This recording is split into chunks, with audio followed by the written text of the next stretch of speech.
आप सभी झारखंड के शिक्षक शिक्षिकाओं को एमए सर का जोहार।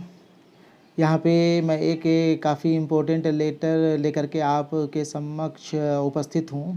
यहाँ पे देखें स्मार पत्र लिखा हुआ है, जो पत्र 20 मई 2024 को झारखंड राज्य परियोजना निदेशक के द्वारा निकाला गया है। लेटर काफ़ी इम्पोर्टेंट मैं इसलिए कह रहा हूँ क्योंकि इसे तीसरी बार निकाला गया है और गर्मी छुट्टी होने के ठीक पहले पहल निकाला गया है। गर्मी छुट्टी हो जाने की वजह से शायद आप लोग इसके ऊपर ध्यान नहीं दे पाए होंगे, और अगर ऐसा है तो आपको इसके ऊपर ज़रूर ध्यान देना चाहिए। ठीक है, लेटर आप देख लें, ज़्यादा समझाने की ज़रूरत मेरे ख़्याल से आप लोगों को नहीं होनी चाहिए।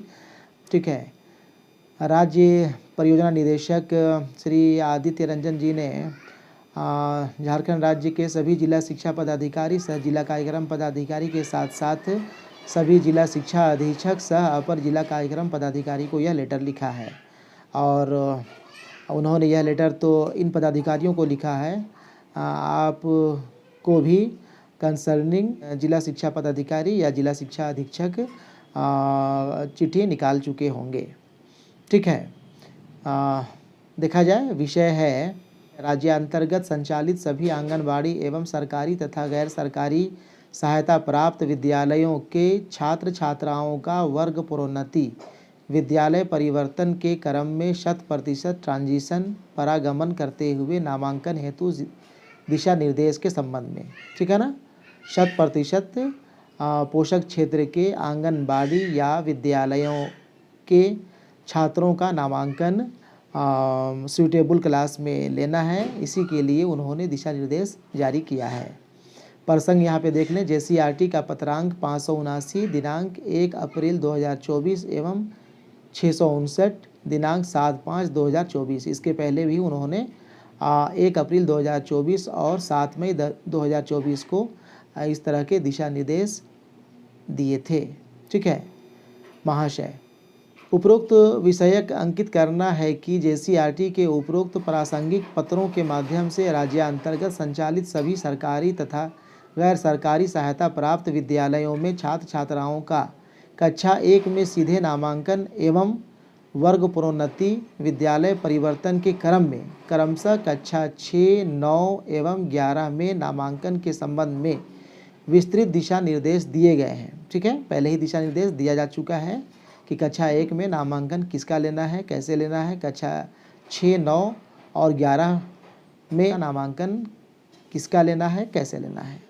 उपरोक्त के संबंध में पुनः स्मारित करते हुए निर्देश है कि विभिन्न बिंदुओं का दृढ़ता से पालन करना सुनिश्चित किया जाए। यहाँ पे आप सेंटेंस के ऊपर ध्यान देंगे, यहाँ पे लिखा है दृढ़ता से पालन करना सुनिश्चित किया जाए। ठीक है ना। 1 नंबर में दिया है, नामांकन हेतु बच्चों की सूची लेने हेतु टैग किए विद्यालयों एवं टोला का भ्रमण करना सुनिश्चित किया जाना है। हो सकता है कि हेडमास्टर अपने विद्यालय के शिक्षकों को पोषक क्षेत्र के विद्यालयों से टैग कर दिए होंगे और टैग किए गए विद्यालयों में जा कर के शिक्षकों को आपके विद्यालय में नामांकन लेने वाले स्टूडेंट्स का डाटा एकत्रित करना है।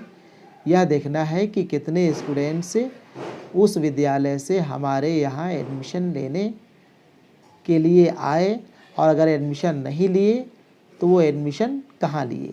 इसका सारा रिकॉर्ड जिनको भी जिम्मेदारी हेडमास्टर के ज़रिए दी गई होगी उसे जिम्मेदारी निभानी पड़ेगी।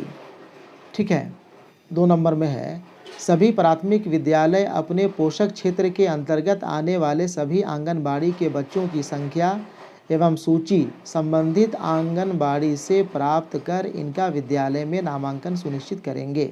ठीक है, ये प्राथमिक विद्यालय के लिए निर्देश है कि प्राथमिक विद्यालय अपने पोषक क्षेत्र के अंतर्गत आने वाले आंगनबाड़ी के बच्चों की संख्या सूची एकत्रित करेंगे और एक भी बच्चे छूटने ना पाए, सभी बच्चों का एडमिशन विद्यालय में हो जाए, इसकी वो व्यवस्था करेंगे, इसे वो देखेंगे। ठीक है। 3 नंबर में है, सभी विद्यालय जहां कक्षा 1 की सुविधा हो में विद्यालय के पोषक क्षेत्र के आंगनबाड़ी से पूर्व के पत्र से प्रेषित प्रपत्र ए में प्राप्त आंकड़ों की सूची सहित 6 वर्ष की आयु पूरी करने वाले सभी बच्चों का 100% नामांकन। ठीक है, कक्षा 1 में नामांकन लेने वाले स्टूडेंट्स के लिए प्रपत्र ए बनाया गया था। प्रपत्र ए में आंगनबाड़ी के बच्चों का जिनका उम्र 6 साल पूरा हो गया है या आंगनबाड़ी में जो पढ़ रहे हों उसका डाटा एकत्रित करते हुए सभी बच्चों का नामांकन सुनिश्चित करना है। ठीक है, 4 नंबर में है सभी विद्यालय जहां कक्षा 6 की सुविधा हो में विद्यालय के पोषक क्षेत्र के प्राथमिक विद्यालय से पूर्व के पत्र से प्रेषित प्रपत्र बी में प्राप्त आंकड़ों की सूची से 100% नामांकन। ठीक है, यहाँ पे कक्षा 6 में नामांकन लेने वाले स्टूडेंट का प्रपत्र बी में डाटा एकत्र किया गया होगा। आप लोग इसे देख लेंगे। अगर अब तक आप लोग डाटा नहीं लिए होंगे तो जितना जल्दी हो सके आपको डाटा एकत्रित कर लेना चाहिए कि अपने पोषक क्षेत्र में क्लास 5 पास करने वाले कितने स्टूडेंट्स हैं, कौन कौन से स्टूडेंट हैं और वो बच्चे आपके विद्यालय में एडमिशन लिए या नहीं लिए, और नहीं लिए तो कहाँ लिए हैं, ये आपको रिकॉर्ड रखना ज़रूरी है। ठीक है, आगे देखा जाए नंबर 5 सभी विद्यालय जहां कक्षा 9 की सुविधा हो में विद्यालय के पोषक क्षेत्र के मध्य विद्यालय पूर्व के पत्र से प्रेषित प्रपत्र सी में प्राप्त आंकड़ों की सूची से 100% नामांकन। क्लास 9 में एडमिशन लेने वाले बच्चों के लिए प्रपत्र सी तैयार किया गया होगा। प्रपत्र सी में पोषक क्षेत्र के विद्यालयों से 8वीं क्लास पास करने वाले स्टूडेंट्स का संख्या लिखा हुआ होगा। आपको यह देख लेना है कि वे बच्चे आपके विद्यालय में एडमिशन लिए या नहीं लिए, नहीं लिए तो क्यों नहीं लिए, कहाँ चले गए, किस विद्यालय में चले गए, इसकी सारी जानकारी आपको रखनी ज़रूरी है। ठीक है, 6 नंबर सभी विद्यालय जहाँ कक्षा 11 की सुविधा हो में विद्यालय के पोषक क्षेत्र के उच्च विद्यालय पूर्व के पत्र से प्रेषित से प्रपत्र डी में प्राप्त आंकड़ों की सूची से 100% नामांकन। कक्षा 11 में एडमिशन लेने वाले स्टूडेंट्स का प्रपत्र डी में आंकड़ा उपलब्ध होना चाहिए। प्रपत्र डी में आप लोग डाटा एकत्र कर लिए होंगे। यहाँ पे शहरी क्षेत्र के विद्यालयों के लिए बड़ा कन्फ्यूज़न रहा करता है। वे शायद ये सोचा करते हैं कि हम पोषक क्षेत्र किन किन विद्यालयों को माने, चूँकि हमारे यहाँ और अक्सर देखा ही जाता है कि शहरों में पूरे प्रखंड से या दूसरे जगहों से भी एडमिशन लेने के लिए स्टूडेंट्स आते हैं, स्टूडेंट्स लिया करते हैं। ऐसे में हो सकता है मैं कह रहा हूँ, हालांकि आप जानकार हैं, आपको इसकी समझ होगी कि कई स्कूलों के शिक्षक या प्रधानाध्यापक यह सोचा करते हैं कि हम पोषक क्षेत्र किन्हें माने, किन विद्यालयों की जिम्मेदारी हमारी होगी।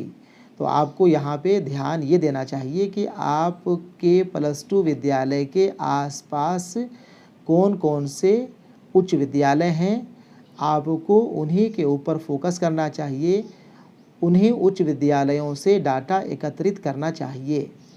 +2 में मैं ये फिर से कह रहा हूँ कि +2 विद्यालय में और ख़ास करके शहरी +2 विद्यालयों में पूरे प्रखंड या पूरे डिस्ट्रिक्ट से स्टूडेंट्स एडमिशन लेने के लिए आते हैं, लेकिन दूसरे प्रखंड या बाहर से आए हुए स्टूडेंट्स की जिम्मेदारी आपके ऊपर नहीं है। वो अगर आपके यहाँ आते हैं, एडमिशन लेना चाहते हैं, आप उनका एडमिशन ले लेते हैं तो अच्छी बात है, और नहीं एडमिशन लेते हैं तो वो आप देख लेंगे। लेकिन जो पोषक क्षेत्र के विद्यालय हैं, जो आसपास के उच्च विद्यालय हैं, उनका डाटा आपको ज़रूर रखना चाहिए और उनका एडमिशन 100% आपके विद्यालय में या दूसरे विद्यालय में हुआ या नहीं, इसकी जानकारी आपको ज़रूर रखनी चाहिए। ठीक है। +2 विद्यालयों के लिए पोषक विद्यालय वही होंगे जो उसके आसपास के उच्च विद्यालय होंगे। ठीक है। 7 नंबर में है, इसके अतिरिक्त अन्य सभी कक्षाओं के बच्चों का भी अगली कक्षा में नामांकन सुनिश्चित किया जाए।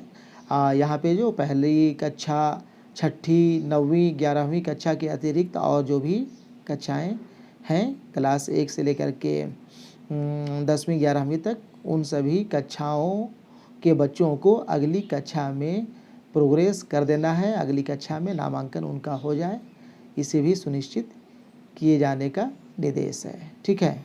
नंबर 8, ई-विद्या वाहिनी में सत्र 2024-25 के लिए बच्चों का नव नामांकन एवं प्रोग्रेशन संबंधी विकल्प खुलने के 25 दिनों के अंदर नव नामांकन प्रोग्रेशन करना सुनिश्चित करेंगे। ई-विद्या वाहिनी में जब 2024-25 के लिए बच्चों का नव नामांकन एवं प्रोग्रेशन संबंधी विकल्प खुलेगा तो यहाँ पे साफ साफ कहा जा रहा है कि 25 दिनों के अंदर हर हाल में नामांकन प्रोग्रेशन कर लेना सुनिश्चित करना पड़ेगा। ठीक है। नंबर 9, दिनांक 15/6/2024 के तुरंत बाद प्रत्येक जिले के 30 सैंपल विद्यालयों का औचक निरीक्षण किया जाएगा। सभी विद्यालयों में 100% नामांकन एवं ट्रांजिशन कराने की जिम्मेदारी बीआरपी, सीआरपी, बीपीओ एवं संबंधित प्रखंड के बीओ की होगी। यहाँ पे जिम्मेदारी बीआरपी, सीआरपी, बीपीओ एवं बीओ को तो ज़रूर दे दी गई है, लेकिन जो भी बीआरपी, सीआरपी, बीपीओ एवं बीओ होंगे वो विद्यालय में आकर के ये देखेंगे कि विद्यालय के हेडमास्टर किन किन शिक्षकों को किन किन विद्यालयों में टैग किए हुए हैं और वो अपनी जिम्मेदारी कैसे निभा रहे हैं।